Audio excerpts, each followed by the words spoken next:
Bonjour à tous pour ce webinaire À qu'il est loin, le temps où le parcours de fidélisation, eh bien, il était simple. On était dans un canal de vente, on était dans un magasin, on était dans un entonnoir de conversion en ligne.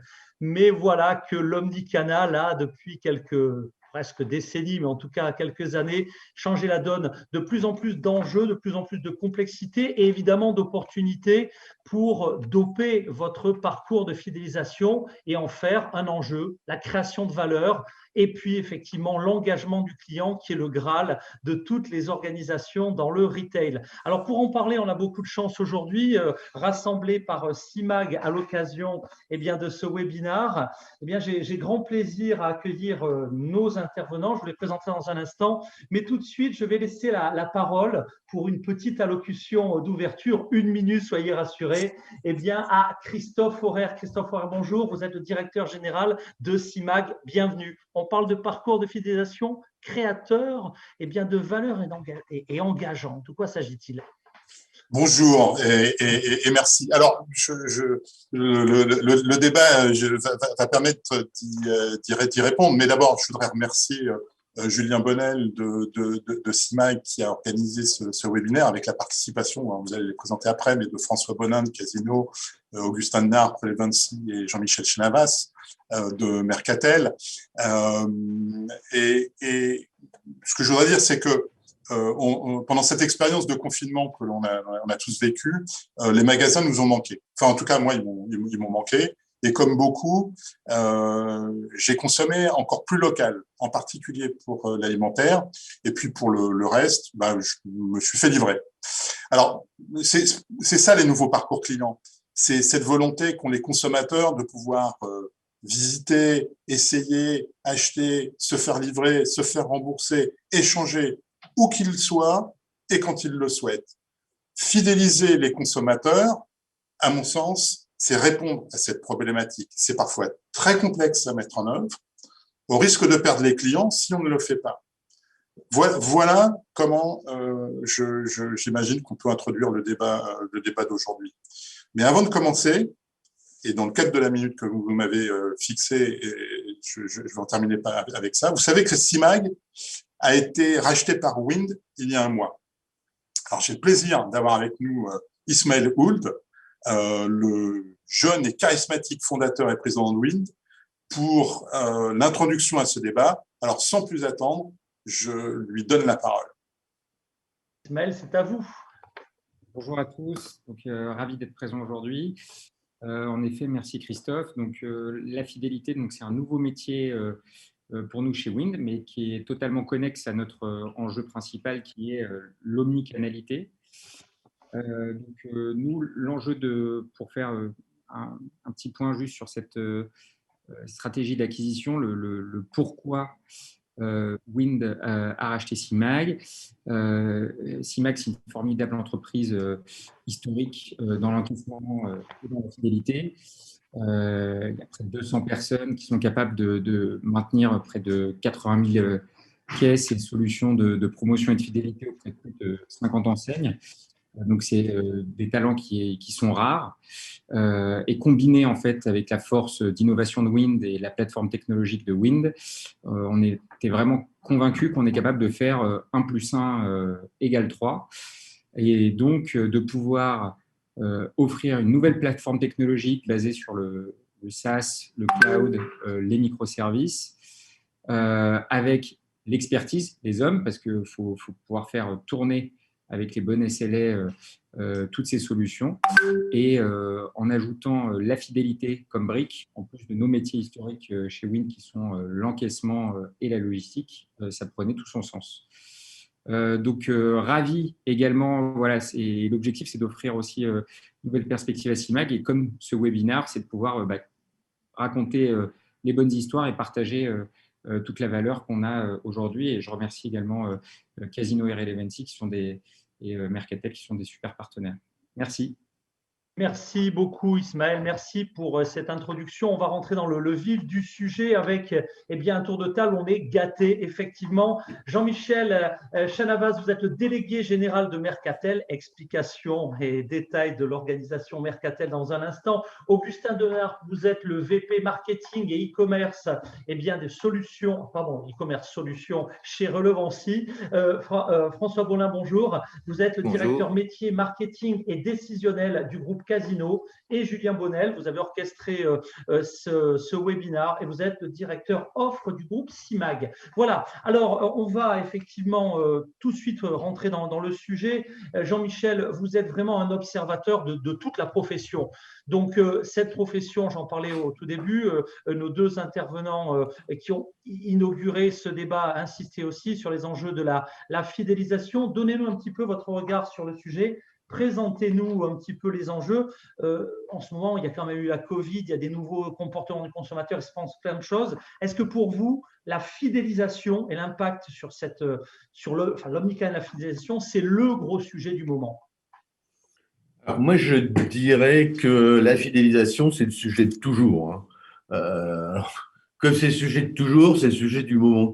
D'abord, moi, je voulais poser quelques points, là, quelques étoiles à droite à gauche sur ce sujet de feed.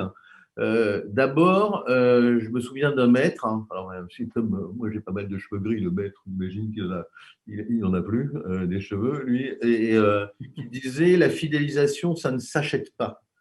Autrement dit, qu'est-ce que c'est? Parce que d'abord, il faut savoir qu'est-ce que c'est la fidélisation. Donc, ça ne s'achète pas, c'est-à-dire qu'il faut différencier entre l'animation commerciale, vous faites des promos, les gens viennent, vous arrêtez les promos, les gens ne viennent plus. Donc, en fait, ils ne sont pas fidèles, puisqu'en fait, ils sont uniquement réceptifs à une proposition commerciale. La fidélité, elle se crée par une espèce de sentiment qui est très lié à ce qui est au cœur d'entre nous en tant que citoyens, en tant que salariés, et évidemment en tant que consommateur, qui est le sujet de la reconnaissance. C'est-à-dire, je suis unique. Je suis unique et montrez-moi que vous savez que je suis unique. Donc, c'est la personnalisation qui crée ce sentiment de reconnaissance, qui crée fondamentalement de la fidélité. Alors, par rapport à l'actualité, moi, je pense qu'il y a deux points qui sont quand même essentiels. C'est que premièrement, la capacité à faire des offres personnalisées est plus importante et elle croît au fur et à mesure qu'on accumule les données. En même temps, il y a une demande de plus en plus forte parce que les consommateurs se rendent bien compte que le volume des data qui est stocké, il rendrait possible ces offres personnalisées. D'ailleurs, je crois qu'on a une slide là-dessus un peu plus tard, mais les consommateurs ne sont pas très contents. Ils trouvent qu'aujourd'hui, finalement, on ne fait pas un bon usage de ces données. Donc là, je pense qu'il y a réellement un enjeu majeur à prouver aux consommateurs que ces données, elles vont être utilisées à bon escient et que les offres, d'une manière générale, pour ça des offres, ou des parcours qui vont lui être proposés, ils correspondent bien à ce qu'il est. C'est-à-dire que quand on est en point de vente, on a une difficulté majeure. Hein. Quand le client rentre, hein, on ne sait pas si c'est un bon client. Lui, il n'y a que le client qui le sait. Donc, en fait, nous, nos enjeux de commerçants, ça consiste à trouver des leviers qui vont permettre au client de comprendre qu'on le connaît. Voilà. Et évidemment, les offres personnalisées s'en fait partie. Et on a de la chance avec le multicanal, c'est qu'une autre façon de reconnaître le client et de lui montrer qu'il est unique, unique, quelques centaines de clients peut-être, hein, peut-être pas si unique que ça, mais lui, il faut que le client il pense qu'il est unique, c'est de personnaliser le parcours, c'est-à-dire d'utiliser au bon moment le bon canal pour lui montrer qu'on le connaît. Et voilà, moi j'ai un super contre-exemple, par exemple, la marque Ville de Paris a décidé de ne pas envoyer de signal de reconnaissance en proposant un seul moyen de se garer dans Paris. C'est-à-dire qu'aujourd'hui, vous enlevez les parcs-mètres, la seule façon de vous garer et de payer, vous avez l'option amende, c'est de passer par une appli. C'est le contraire de ce qu'il faut faire. Tout le monde n'est pas capable d'utiliser l'app, machin, truc, Pay by Phone, qui est très bien, hein, mais voilà, c'est le contraire de la reconnaissance. Désolé pour la marque Ville de Paris. C'est un bon exemple. Il reste 30-35 secondes et puis après on repartira dans des échanges, mais en tant que maître du temps, 30 secondes encore. Non, mais moi je voulais construire là-dessus. C'est la personnalisation qui est critique. Hein. Cette personnalisation, en fait, là, on a deux leviers majeurs pour la créer. La data, qui est massive et sur laquelle il y a une demande forte. Et l'autre point, c'est la personnalisation des parcours. Ça veut dire que sous-entendu, ce que permet le multicanal et ce que tout le monde comprend maintenant, c'est des multiples lieux et moyens d'interaction. Donc, la façon dont on interagit renvoie cette possibilité à une enseigne de dire moi, j'ai bien compris comment vous fonctionnez et je vais m'adapter. Et les gens vont se sentir, par conséquent, parfaitement à l'aise avec ça. Et la fidélité, elle le suivra. Merci pour cet état de l'art. Vous intervenez quand vous voulez. Maintenant, on a bien compris que l'omnicanalité, c'est une évidence pour le consommateur, mais il ne comprend pas pourquoi on ne sait pas dans tous les états où il se trouve le reconnaître, le remercier et le récompenser. Alors, pour voir un petit peu ces nouveaux enjeux, ce parcours de fidélité nouvelle génération, rien de tel, Augustin Denard, qu'un cas concret, un retour d'expérience. Donc, vous êtes, marketing et e-commerce solution, donc manager chez Relevancy. De quoi allez-vous nous parler? Quel est ce retour d'expérience un peu opérationnel pour qu'on comprenne comment les choses évoluent? Où est-ce qu'on en est aujourd'hui? Bonjour à tous. Merci à l'équipe CIMAG pour l'invitation à ce webinaire. Effectivement, on va rentrer dans un cas concret. Peut-être avant de commencer, un rapide mot sur Relevancy. On existe depuis maintenant 4 ans et notre mission, c'est d'aider les retailers à exploiter simplement et pleinement les données dont ils disposent. Et pour ça, donc, on développe des plateformes autour de cas d'usage qui concernent le marketing, la monétisation de la donnée et aussi l'amélioration de l'expérience client, gros sujet du jour. Alors tout d'abord, quelques chiffres pour rappeler le contexte du webinaire et l'intérêt de la personnalisation. Effectivement, du point de vue des clients, pour commencer, 44% d'entre eux affirment avoir changé d'enseigne car l'expérience que leur proposait cette enseigne n'était pas assez personnalisée. Autrement dit, l'enseigne ne prend pas suffisamment en compte leurs spécificités. Et un autre point de contexte important concerne la promotion telle qu'on la connaît le plus fréquemment aujourd'hui, c'est la promotion qu'on appelle de masse.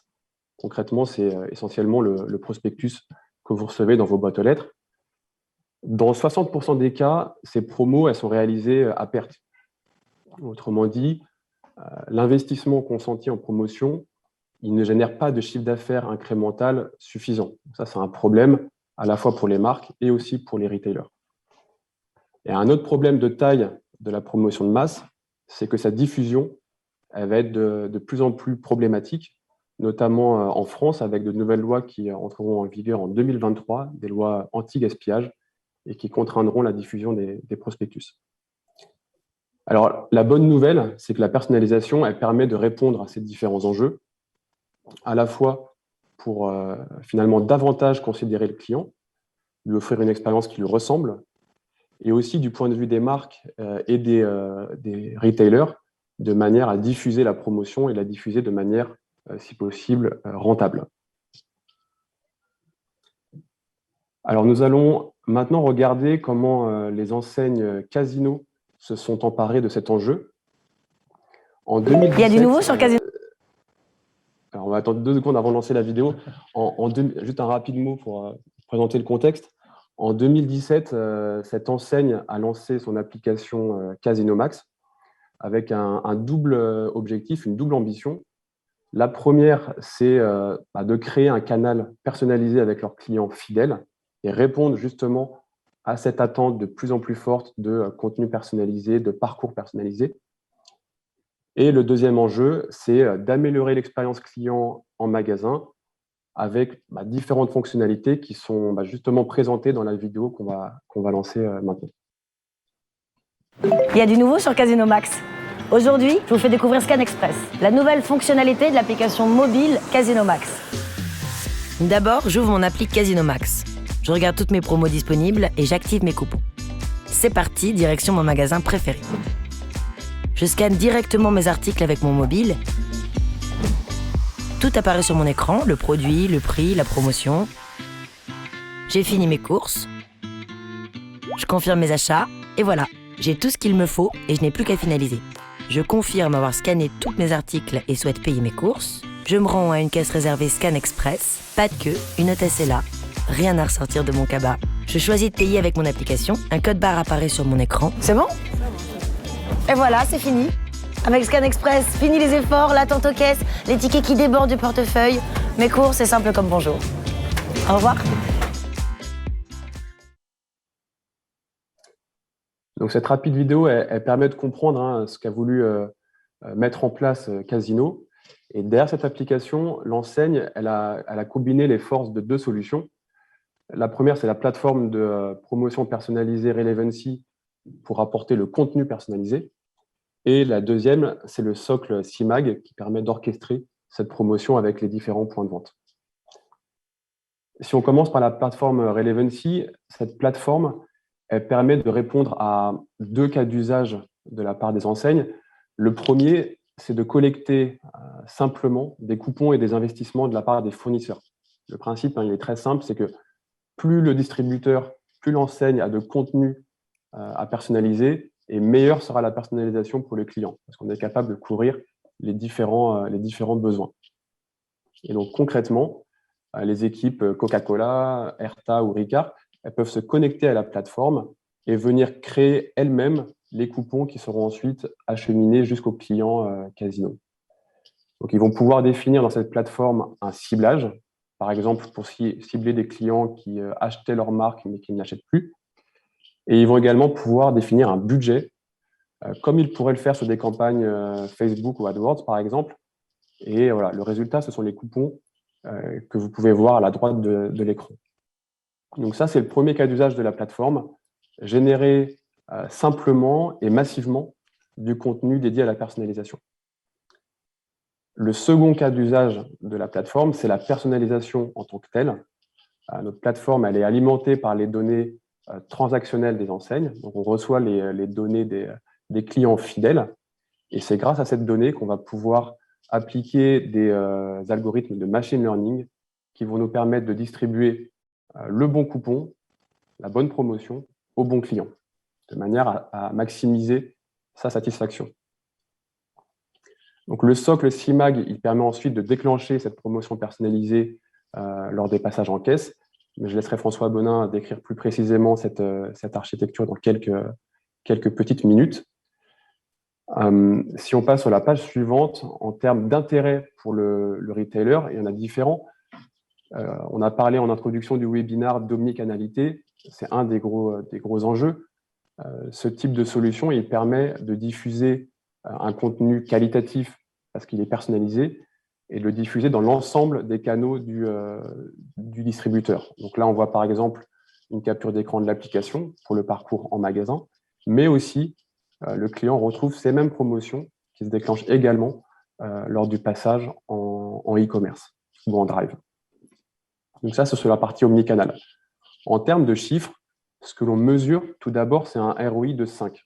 Donc, autrement dit, 1 € investi par les marques ou les distributeurs en générosité pour leurs clients fidèles va générer 5 € de chiffre d'affaires incrémental. Donc, ce chiffre, on est capable de le mesurer grâce à des tests AB qui permettent de calculer ces incréments.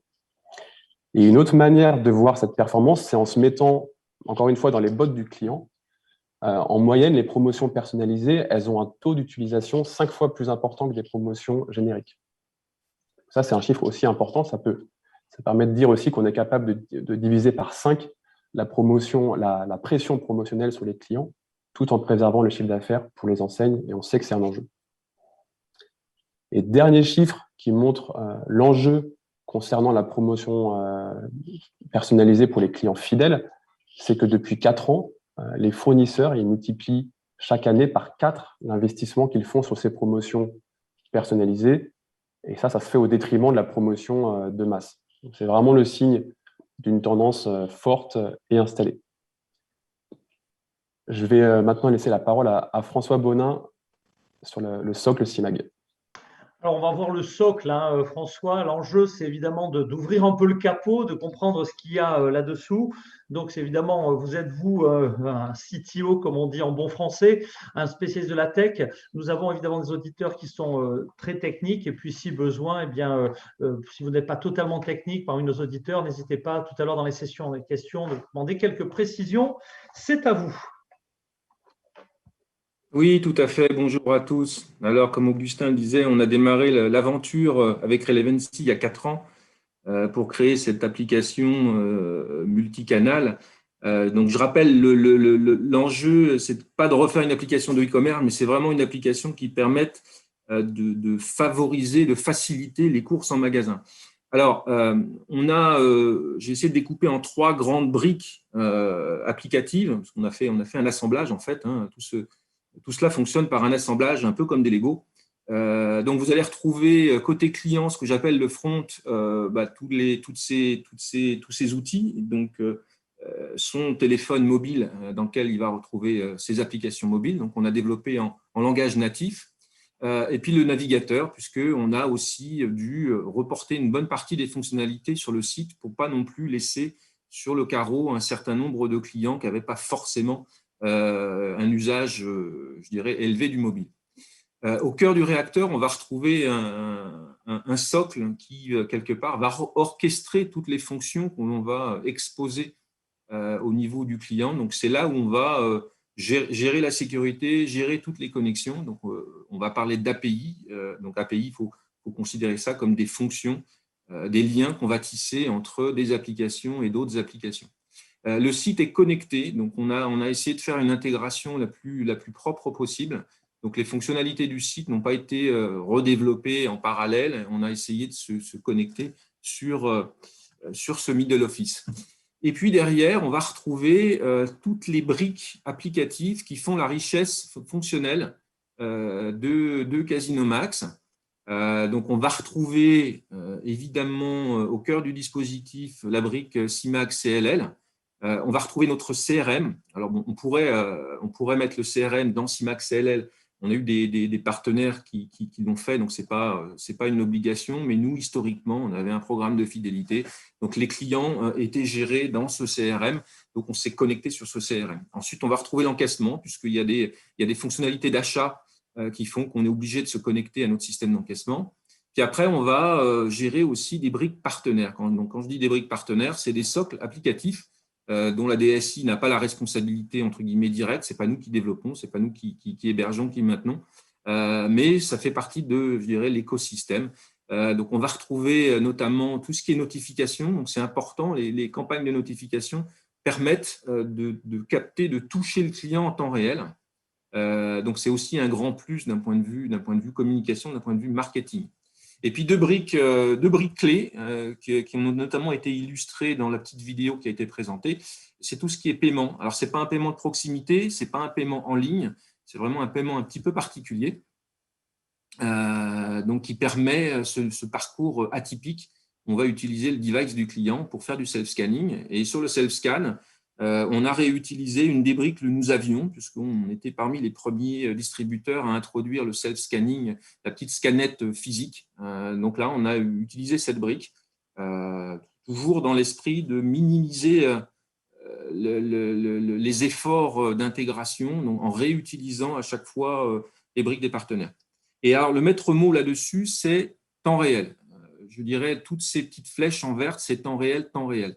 Nous, côté DSI, on a dû grandir dans le cadre de ce projet pour mettre des API un petit peu partout. Donc, sur CIMAG CLL, qui était déjà une des premières briques qui avait du temps réel, qu'on avait introduit il y a une petite dizaine d'années, le CRM, l'encaissement, toutes ces briques-là, on a dû quelque part les exposer, remettre pas mal de composants techniques pour pouvoir faire du temps réel. Donc, on s'est mis à nu, on a mis nos systèmes à nu pour qu'ils soient en temps réel et qu'ils soient modernes. On parle d'APIisation des systèmes d'information, mais ça a vraiment été le cas. Donc, d'un point de vue expérience client, il a fallu faire du temps réel. Et Relevancy nous a challengé, et on a répondu présent. Et aujourd'hui, on a effectivement une application dont la plupart des fonctionnalités sont en temps réel. Vous vous connectez, vous voyez vos tickets, on dématérialise le ticket, c'est en temps réel. Vous prenez vos promotions, c'est en temps réel. Maintenant, si on fait un petit focus sur le couponing personnalisé qui a été permis par cette brique CIMAG CLL, donc c'est voilà, cette partie-là.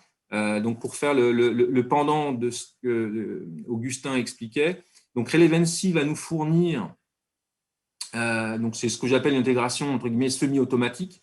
Ils vont nous fournir des briefs promos sous format structuré. Donc, on va les traiter, on va les faire rentrer dans CLL avec un composant qu'on a développé nous-mêmes qui permet d'injecter massivement les offres. Je précise qu'on en a entre 2 et 3 000 toutes les semaines. Donc, il n'était plus question de les faire saisir par des êtres humains. Et puis, tout le ciblage, tout le couponing personnalisé, toutes les cibles également sont chargées. Donc là, sont chargées par des flux. Je dirais c'est peut-être les deux seules flèches qui ne sont pas en temps réel. Tout le reste est en temps réel. Donc, à partir de cette brique-là, CLL agit presque comme un CMS, comme un gestionnaire de contenu sur un site. C'est lui qui va vous exposer en tant que client. Quand vous vous connectez sur l'application, vous allez voir mes offres. Donc, la partie middle office remet en forme en temps réel entre les images, le contenu qu'il a eu de CLL et il expose auprès du client. Et le client, on lui demande d'activer. Ça aussi, c'était un parti pris dès le départ. On ne voulait pas du pré-mâché. On voulait que le client active. Donc, ça peut aussi permettre on va suivre au niveau des KPIs, on va suivre. Il a été ciblé, il a ouvert l'application, il a activé et il est passé en caisse. Donc, tout ça, c'est traité également en temps réel. Et j'ai voulu illustrer par le petit schéma en bas à droite le fait qu'on a fait un mix entre des fonctionnalités standards de CIMAG CLL, mais aussi, comme l'outil est très paramétrable, on a mis pas mal de spécifiques. Typiquement, les cibles ne sont pas une fonctionnalité standard. Aujourd'hui, vous filtrez sur des segments, on filtre sur des segments pour exécuter une promotion sur un groupe de clients. Par contre, exposer pour une application mobile, je veux montrer cette offre-là à ce client, il a fallu qu'on développe des fonctionnalités. Voilà, donc c'était vraiment très, très bref. Pour résumer, les maîtres mots, c'est vraiment un assemblage en temps réel, avec pas mal de customisation sur des briques partenaires que l'on essaye de faire tourner et de faire communiquer tout ensemble de la meilleure façon possible, sans oublier évidemment la sécurité, qui est une considération qu'il faut absolument avoir en majeur. Dès que vous êtes sur Internet avec des applications mobiles, vous avez également des utilisateurs qui ne sont pas forcément avec des intentions très positives. Voilà, on pourra échanger sur les questions-réponses un petit peu plus tard dans le séminaire. En effet, vos questions-réponses dans quelques minutes. Alors, on a soulevé le capot. Maintenant, dernier intervenant avant une session effectivement d'échange, de réaction. Certains sont avec nous sur le Zoom, d'autres, vous pouvez d'ailleurs, si vous suivez ce webinaire sur YouTube, nous donner vos réactions, vos questions dans le fil de conversation que nous modérons et que, évidemment, nous ferons remonter dans les minutes à venir. Voilà. Donc, merci François. Dernier intervenant, donc Julien Bonnet, vous êtes directeur offre CIMAG et donc vous allez réagir à cette présentation qui est un petit peu la clé. Votre réaction, votre témoignage, Julien Bonnet. Bonjour à tous. Merci à Jean-Michel d'être présent et d'avoir positionné de belles étoiles en introduction sur les enjeux et les attentes de chacun en termes de reconnaissance et de personnalisation. Merci à Augustin et à François d'être présents également, d'avoir développé les enjeux pour les marques et les retailers et d'avoir bien situé les cas d'usage et rôle de la solution Scenic Royalty dans le contexte des différentes enseignes du groupe Casino. Ces cas d'usage démontrent la capacité de la solution Scenic Royalty à s'intégrer au cœur des systèmes d'information et des parcours clients pour une communication unifiée sur l'ensemble des canaux et à mettre à disposition de ses utilisateurs des fonctionnalités riches et puissantes. L'intégration est facilitée par une architecture et des briques technologiques modulaires. Les fonctionnalités de Scenic Royalty permettent aux enseignes de piloter leurs programmes de fidélisation, d'animation commerciale, de promotion, de couponing et de marketing direct de manière centralisée, décentralisée ou mixte. La gestion des clients permet, dans un contexte de fidélisation ou de programme de marketing relationnel, de gérer un référentiel de clients et d'en assurer son suivi et son pilotage. Les ciblages, ciblage client bien sûr, mais aussi ciblage sur la structure commerciale, les canaux, la nomenclature produit et les produits sont des outils puissants pour la définition et le pilotage des programmes de fidélisation et d'animation commerciale. La gestion des offres promotionnelles et de fidélisation de Scenic Loyalty permet de programmer toutes les mécaniques possibles, autant en animation commerciale, promotion, couponing qu'en fidélisation et cashback, en permettant de pouvoir coupler de manière presque infinie des conditions sur les données des transactions, des clients et de l'activité. Le moteur d'application des offres promotionnelles et de fidélisation a la capacité de communiquer avec tous les canaux, quels que soient les volumes, en garantissant performance et disponibilité extrême. La gestion des budgets marketing offre aux enseignes un puissant outil de suivi des coûts et des ROI des campagnes. Enfin, les tableaux de bord permettent de suivre l'activité à 360 degrés au quotidien, par canaux, par typologie de clients, par campagne, par segment et par produit. Toutes ces fonctionnalités se déploient à la demande. Passons maintenant en revue des cas d'utilisation de Scenic Loyalty dans d'autres contextes que le groupe Casino. Dans le contexte du groupe Sonae, le plus important retailer du Portugal, Scenic Loyalty pilote les programmes de fidélité et d'animation commerciale des différentes enseignes du groupe Sonae, alimentaires et non alimentaires, mais pilote aussi un programme de fidélité multi-enseignes sur l'ensemble du Portugal, auquel sont connectées des enseignes partenaires, comme le réseau de distribution d'essence Galp. Dans le contexte de Nicolas, l'enseigne de magasins spécialisée dans la vente de vins et de spiritueux, Scenic Loyalty pilote le programme de fidélité avec un accès à l'application dédiée aux cavistes pour leur permettre d'effectuer des opérations et des consultations, comme créer un nouveau client ou consulter les habitudes d'achat d'un client pour mieux les conseiller. Dans le contexte de Bricorama, l'enseigne de magasins de bricolage, Scenic Loyalty pilote le programme de fidélité et de couponing. Dans le contexte de la vie claire, l'enseigne de bio, Scenic Loyalty pilote un programme de fidélité et d'animation commerciale sur un réseau de magasins intégrés et un réseau de magasins franchisés. Enfin, dans le contexte des Trois Suisses, Scenic Loyalty participe à la gestion du programme de fidélité et de la tarification sur les canaux totalement digitaux.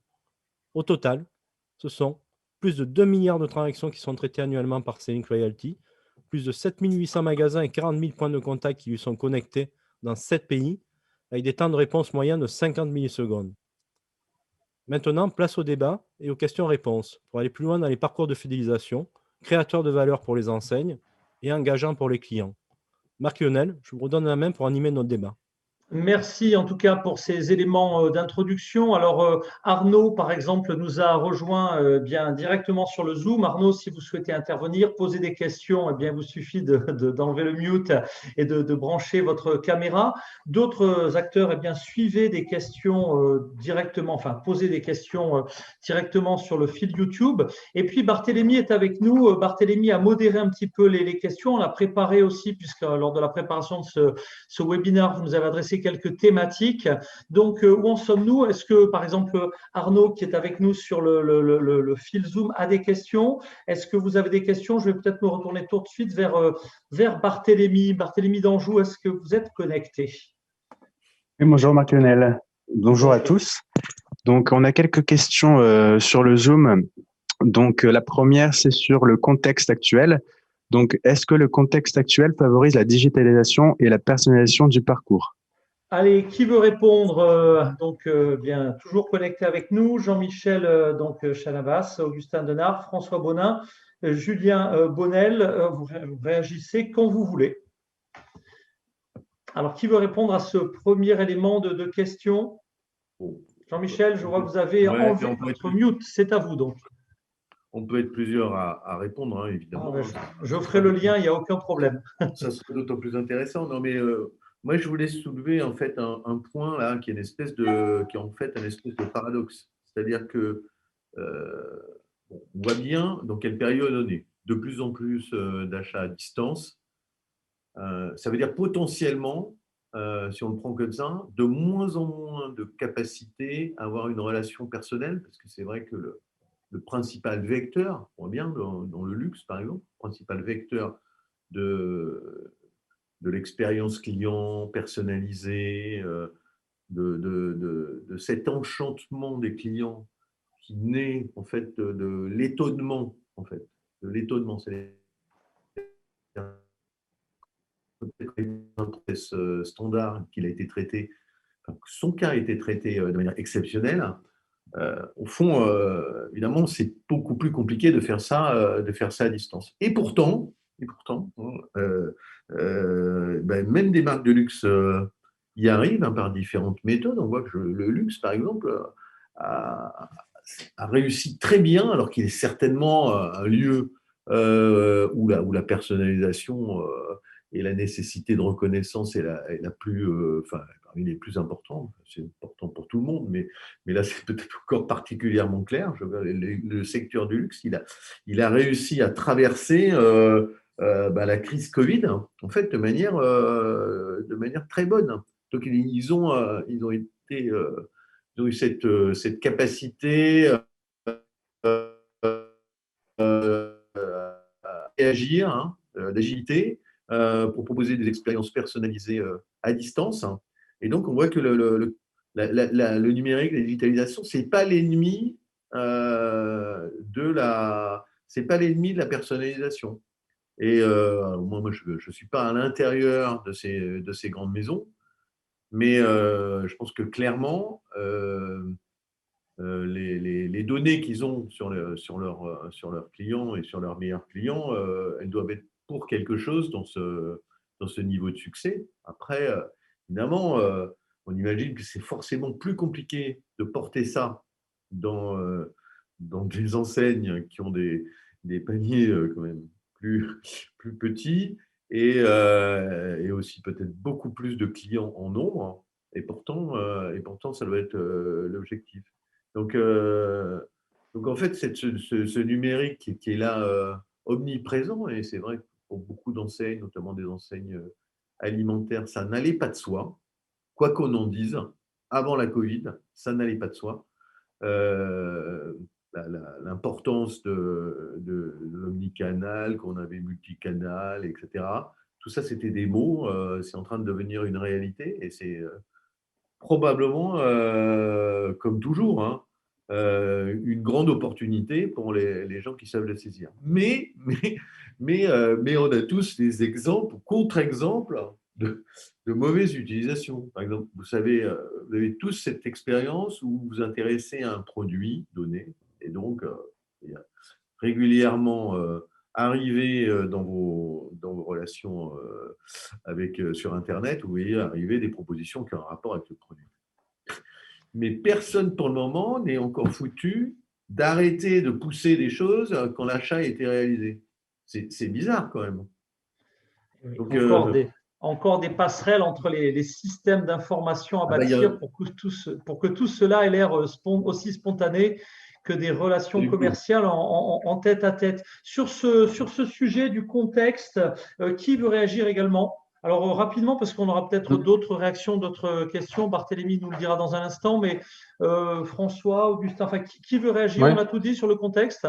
Peut-être juste un rapide complément, c'est que la question, on associe digitalisation et personnalisation. En réalité, même si effectivement les canaux digitaux sont de plus en plus présents et c'est un contexte favorable à la personnalisation, on peut aussi utiliser des canaux non digitaux pour créer des relations personnalisées avec les clients. Pour un autre exemple d'une autre enseigne qui utilise les solutions Relevancy, par exemple Franprix, ils font aussi de la promotion personnalisée, mais ils l'envoient par des canaux finalement qu'on connaît maîtrise depuis des années, avec des courriers papier. Donc, alors, on peut aussi, certes, le digital a un contexte favorable, mais il y a aussi d'autres canaux qui sont possibles pour créer ce lien. Merci pour cette réaction. Sur le contexte, on pourra éventuellement y revenir s'il n'y a pas d'autres réactions. Barthélémy, d'autres questions en ligne? Oui, alors la prochaine question, c'est sur l'expérience client, on et offline. Est-ce qu'elle sort gagnante du contexte actuel? Une bonne question, en effet. Est-ce qu'elle est enrichie? Est-ce qu'elle la mécanique technologique la rend moins fluide? Peut-être réaction sur l'expérience client. Augustin. Oui, vas-y, Augustin. Puis, je commence, tu compléteras, François. Ce qui est à peu près sûr, c'est que quand on regarde les chiffres sur la dernière année, le canal e-commerce digital, il sort clairement gagnant du contexte. Si on prend sur l'alimentaire, aujourd'hui, c'est 8% du chiffre d'affaires de l'alimentaire qui est fait via du e-commerce. Et ça, c'est en croissance de plus de 30% par rapport à la période aux 12 mois précédents. Donc ça, le constat, il est assez clair là-dessus. Ce qui est intéressant aussi, et nous, ce qu'on a pu observer, c'est que cette période, du coup, ça a été un vrai accélérateur sur des cas d'usage e-commerce. On s'est retrouvé, et les e-commerçants ont dû faire face à des cas d'usage qui étaient nouveaux pour eux. Un exemple qui parle à tout le monde, c'est les ruptures de stock. La forte accélération sur les commandes e-commerce a généré inévitablement aussi des taux de rupture plus importants. Les acteurs ont dû trouver des solutions pour faire face à ça et on a pu les accompagner là-dedans. Nous, on le voit vraiment comme quelque part un accélérateur fort. Et finalement, ce qui est déployé sur le e-commerce, in fine, par capillarité, ça arrive aussi sur le offline. C'est-à-dire que tout ce qui est simple à personnaliser en e-commerce, demain, le client s'attend aussi à le retrouver quand il va en magasin dans son application. Et donc, au final, l'expérience offline, elle bénéficie aussi de cette période. Une expérience qui s'est enrichie en effet. D'autres réactions sur cette notion d'expérience client qui est évidemment au cœur de ce parcours de fidélisation créateur de valeur et engageant? François, peut-être? Oui, oui, je confirme. Nous, côté système d'information, on a dû accélérer cette convergence et je vous rappellerai simplement quelques réalisations récentes qu'on a dû mettre en place, je dirais, l'été dernier. C'est vraiment cette omnicanalité. Je pars de Casino Max et je peux aller sur nos sites de e-commerce. Historiquement, c'était plutôt un petit peu l'inverse. On avait plutôt un fonctionnement un peu drive to store pour pas biaiser trop pénaliser le magasin. Et là, donc ça, c'était fait quelque part d'un point de vue technologique. Et on a mis en place, je dirais, un petit peu l'effet un petit peu inverse, miroir, le pendant. Là, je suis dans Casino Max, j'achète quelque chose et à la limite, on peut me donner un coupon qui, lui, sera valable sur le e-commerce. Donc, on a aussi travaillé cette omnicanalité en partant du magasin, en partant de l'expérience depuis le magasin pour potentiellement essayer d'aller convaincre ou fluidifier l'expérience client du magasin de Casino Max en allant sur nos sites de e-commerce, quels qu'ils soient. Ok, merci pour cet éclairage sur l'expérience client. Quelqu'un veut réagir également? Augustin, peut-être quelque chose à rajouter? Julien également qui a démuté. Oui, tout à fait. Donc, moi, je vais compléter qu'effectivement, c'est évident aujourd'hui que les clients attendent sur leurs canaux magasins, enfin les canaux physiques, les mêmes choses que ce qu'ils ont bénéficié sur les canaux digitaux. Il y en a beaucoup qui ont été forcés à utiliser ces canaux digitaux ces derniers mois. Je tenais à souligner que sur Scenic Royalty, on a beaucoup travaillé ces dernières années. On n'a pas attendu cette crise pour travailler sur des parcours omnicanaux et de pouvoir facilement unifier tous les canaux et les opérations qu'on effectue sur chaque canal. Ok, merci. Un mot complémentaire. Moi, ce que je vois, c'est qu'en fait, il y a beaucoup d'enseignes qui ont accéléré tous les parcours du type Casino Max, où c'est le client en fait qui est acteur de son parcours opérationnel. Donc, on voit fleurir tout ça et je pense qu'il y a une vraie attente qu'on voit aussi sur le sujet sans contact. Alors, il y a le paiement sans contact et puis il y a le parcours sans contact. Le client se libère complètement. C'est vraiment, ça c'est un grand sujet d'attention et de travail des enseignes, au point d'ailleurs des expériences de type Amazon Go ou bien encore, il y a Carrefour qui a un prototype comme ça qui n'est pas accessible aux clients. Bon, là, on va de la techno qui va quand même être très coûteuse. Donc, on peut faire certainement aussi bien. Là. En tout cas, la vidéo montre très bien que ces expériences-là ne sont pas pour tout le monde. C'est un des sujets d'ailleurs. Parce que moi, ce que me disent aussi mes adhérents, c'est intéressant, mais ce n'est pas pour tout le monde. Mais d'où, moi, je reviens sur ma question de la personnalisation en tout cas. Il y a une demande pour certains, et donc il faut leur offrir. Et ce qu'on voyait tout à l'heure dans la vidéo, c'était exactement ça. Des gens qui, en plus, avaient cette capacité à récupérer dans la même application les promotions personnalisées.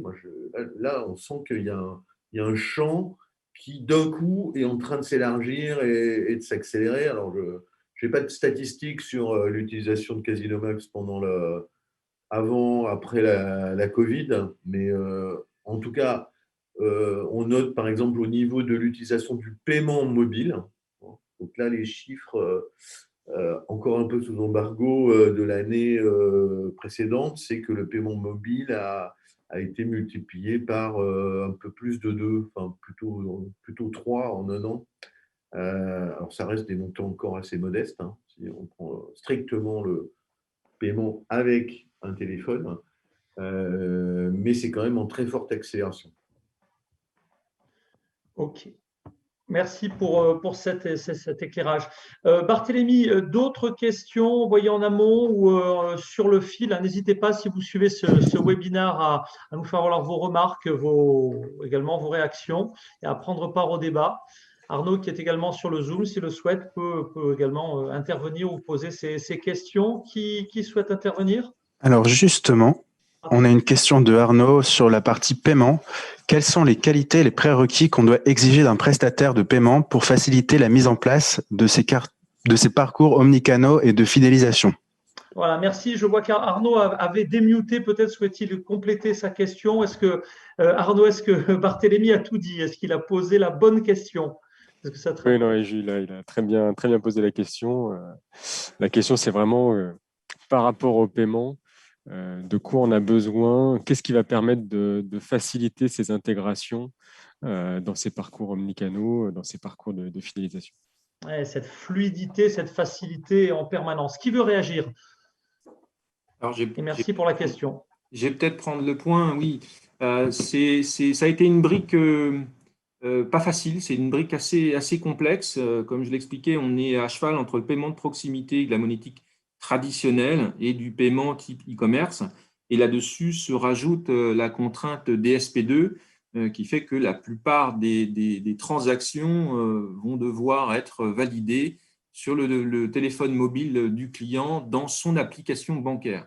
Donc, je dirais, en toute humilité, le conseil que je peux donner, c'est déjà de bien regarder votre parcours, de voir, donc j'ai vu que c'était une personne d'LVMH, donc vous avez en boutique peut-être moins la contrainte qu'on peut avoir, nous. Nous, on doit gérer un flot de clients et un transactionnel très, très, très rapide. Donc, vous pourrez peut-être vous permettre un parcours client plus proche de ce qu'on retrouve sur le e-commerce, donc avec un paiement, on dirait, plus traditionnel.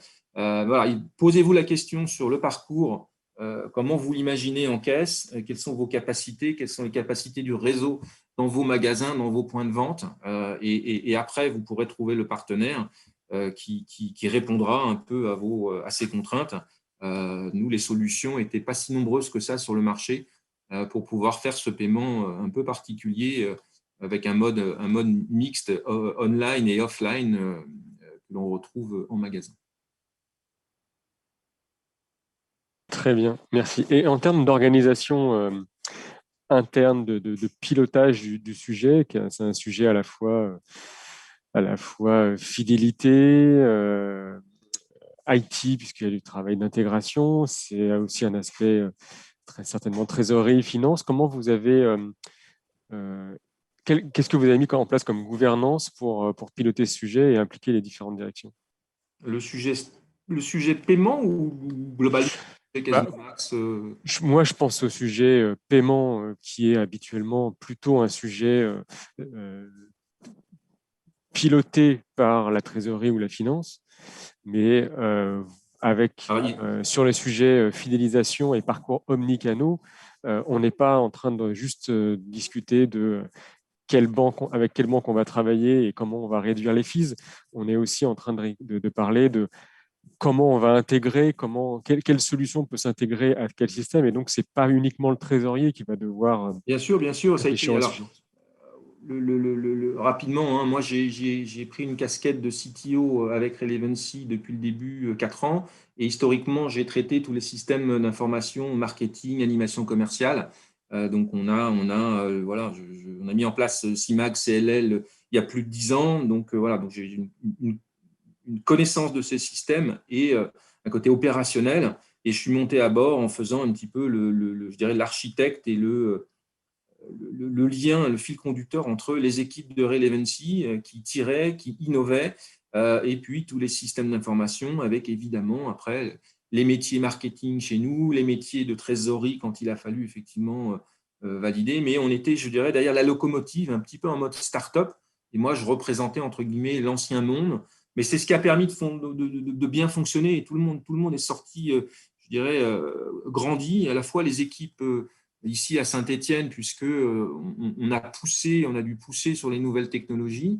Et puis, je pense que côté Relevancy, c'eût été un peu plus compliqué pour eux si on n'avait pas ce lien. Donc, on a eu une architecture, une gouvernance un petit peu atypique, mais qui a permis de garder un petit peu le meilleur des deux mondes, notre forte connaissance des systèmes et des briques historiques, et puis une agilité un peu en mode start-up avec nos amis et collègues de Relevancy qui ont démarré Casino et qui sont maintenant une entité à part entière et qui volent de ses propres ailes. Merci. Merci. Est-ce que ça répond, Arnaud, à la question? Tout à fait, merci. Merci beaucoup, Arnaud. Barthélémy, d'autres questions en ligne, également sur le fil? Alors, j'ai une dernière question qui est la suivante. Comment arrivez-vous à faire cohabiter les promotions de masse prospectus et promotions personnalisées? Jamais facile, en effet, la frappe chirurgicale et la frappe de masse. Qui veut réagir? Alors, je peux commencer sur les aspects un peu technologiques, ce que permet l'outil, et c'est notamment l'outil CLL. Donc, il y a évidemment des reporting, il y a les promotions sont poussées par les fournisseurs. Donc, le même fournisseur qui nous donne une promotion catalogue, c'est le même qui va aller sur la plateforme Relevancy. Donc, il a aussi une part dans la gestion des collisions. Maintenant, entre guillemets, en fond de cale, on utilise le moteur CLL qui a des capacités de gérer, entre guillemets, les conflits. Donc, il y a deux grandes catégories. On peut gérer, je dirais, un peu en mode exclusion. Ça, c'est le catalogue, c'est le fond de rayon, c'est la promesse tout client. Donc, cette promotion, elle doit s'exécuter. Et puis, sur Casino Max, on dit, ça, c'est des promotions complémentaires, hors promotion. Donc là, on prévient le client, si vous avez déjà eu une promotion, un 3 pour 2, les quantités, les produits qui ont déclenché la promotion ne pourront déclencher la promotion complémentaire sur le Casino Max. Un petit peu déceptif, mais on prévient le client. Après, quand on est entre guillemets plus généreux, on va utiliser des mécanismes de ce qu'on appelle du cumul sur le net dans le moteur CLL qui va permettre, donc ces mécanismes qui vont permettre de dire finalement, effectivement, j'ai d'abord eu cette promotion 3 pour 2, puis ensuite j'ai par exemple eu une promotion flash par Casino Max, on aime bien ça chez Casino, exemple un happy hours à 18h sur un rayon sur lequel j'ai déjà beaucoup de promotions catalogue. On va préciser lors de la programmation, dans les fameux fichiers dont je parlais, on injecte dans le moteur CLL, on va lui dire cette promotion-là, finalement, tu vas la calculer après. Donc, ça va faire une déduction sur le net. Ce n'est pas une somme de réduction, ce n'est pas 10 plus 10, c'est 10 puis 10, ce qui, effectivement, ne fait pas la même chose. Donc, on a ces deux grandes mécaniques. Alors, je ne dis pas que de temps en temps, il n'y a pas un peu de problèmes, mais on est très, très vigilant. Nous, on a mis en place des systèmes d'alerte. Et il y a notamment, de toute façon, la législation qui nous y oblige. Hein. Je rappelle qu'on a une obligation de ne pas descendre sous un certain niveau de remise, de réduction, de promotion. Donc, voilà un peu les dispositifs techniques que permettent notamment l'outil CLL. Mais c'est vrai qu'on a des dizaines de milliers de promotions et ça peut parfois avoir quelques petits soucis, mais le moteur nous permet vraiment de gérer ça. Merci beaucoup. Il est 11h54. Des éléments peut-être complémentaires sur ce sujet-là, de la mixité des promotions de masse et de l'ultra-personnalisation omnicanal en plus, parce qu'on a parlé de deux. Je n'ose pas, en tant qu'animateur, évoquer la multicanalité totale où la complexité est encore extrême. Augustin, vous avez démuté peut-être pour un complément? Oui, peut-être quelques compléments en complément de ce que vient de dire François sur la partie technique. Nous, du point de vue fournisseur, ce qu'on observe, on observe un peu deux comportements. On a des fournisseurs qui vont venir dans la plateforme, vu qu'elle est self-service, ils vont venir finalement piloter les dates de leurs offres de manière à avoir des périodes où ils vont investir plutôt en masse, d'autres périodes plutôt en personnalisation. Et un autre phénomène qu'on observe, c'est aussi, et ce à quoi invite la plateforme d'ailleurs, c'est vraiment à distinguer la générosité en fonction du comportement du client. Autrement dit, ils vont pouvoir mettre un certain niveau de générosité sur la promotion de masse, mais décider pour faire du recrutement, par exemple, d'offrir un niveau de générosité plus important pour les clients qui achètent les marques de leurs concurrents, vraiment pour faire du recrutement, de l'acquisition.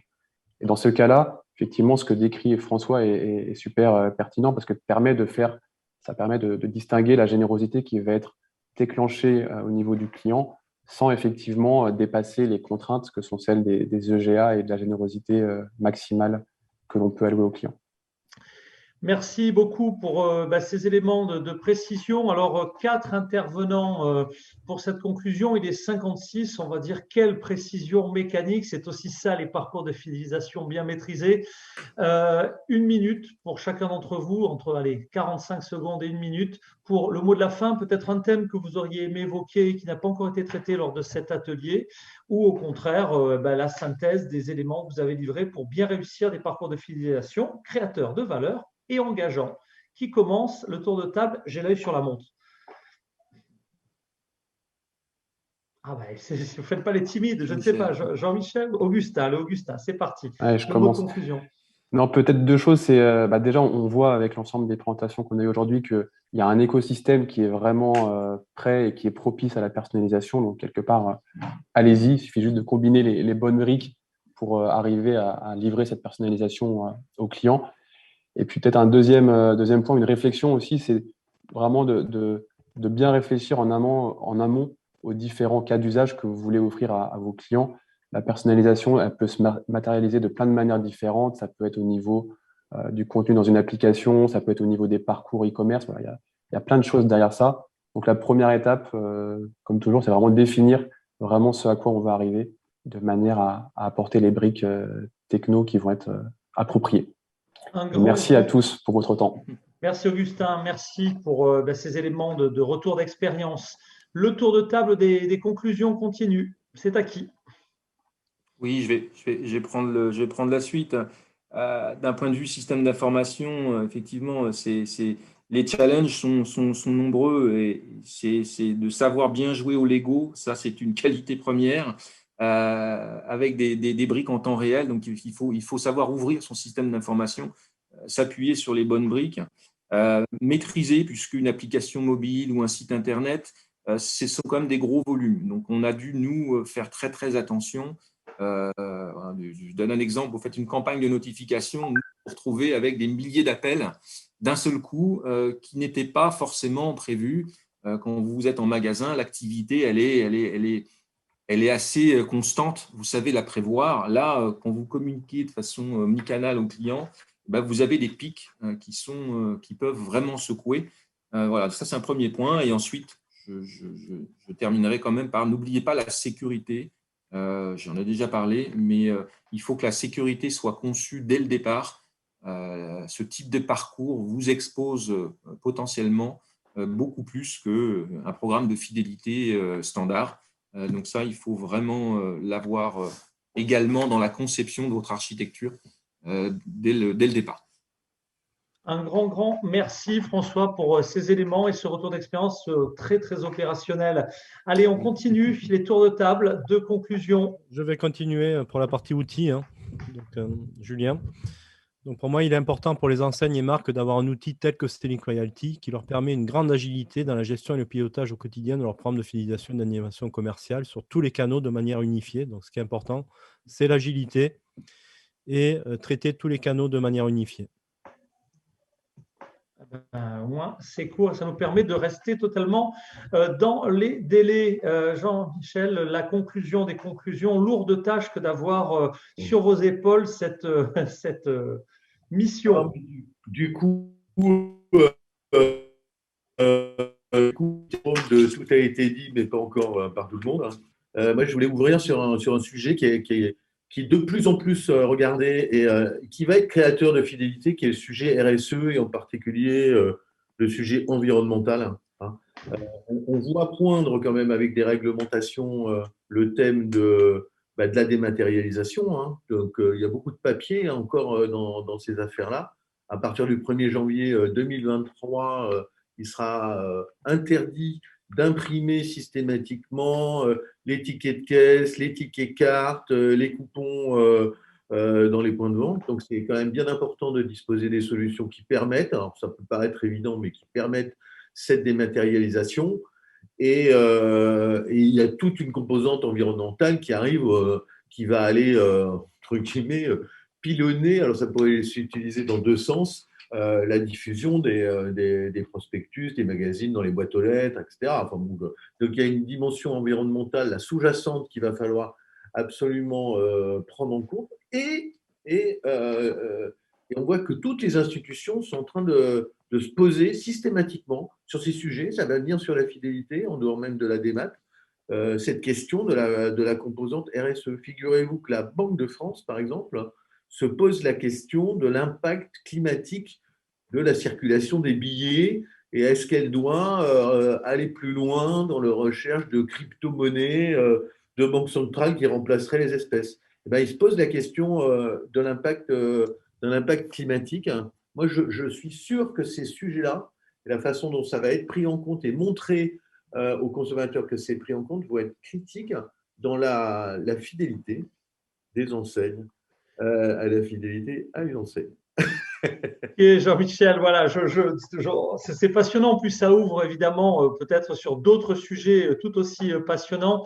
Il me reste maintenant à conclure ce séminaire. Merci CIMAG, merci à l'ensemble des partenaires, Relevancy, Casino et Mercatel. Donc à très vite, j'espère, sur d'autres focus thématiques. Merci Barthélémy pour les questions. J'ai vu que Christophe était encore connecté. Évidemment, je le salue, je vous remercie. À très bientôt sur l'antenne des webinaires CIMAG. Au revoir. Merci. Merci.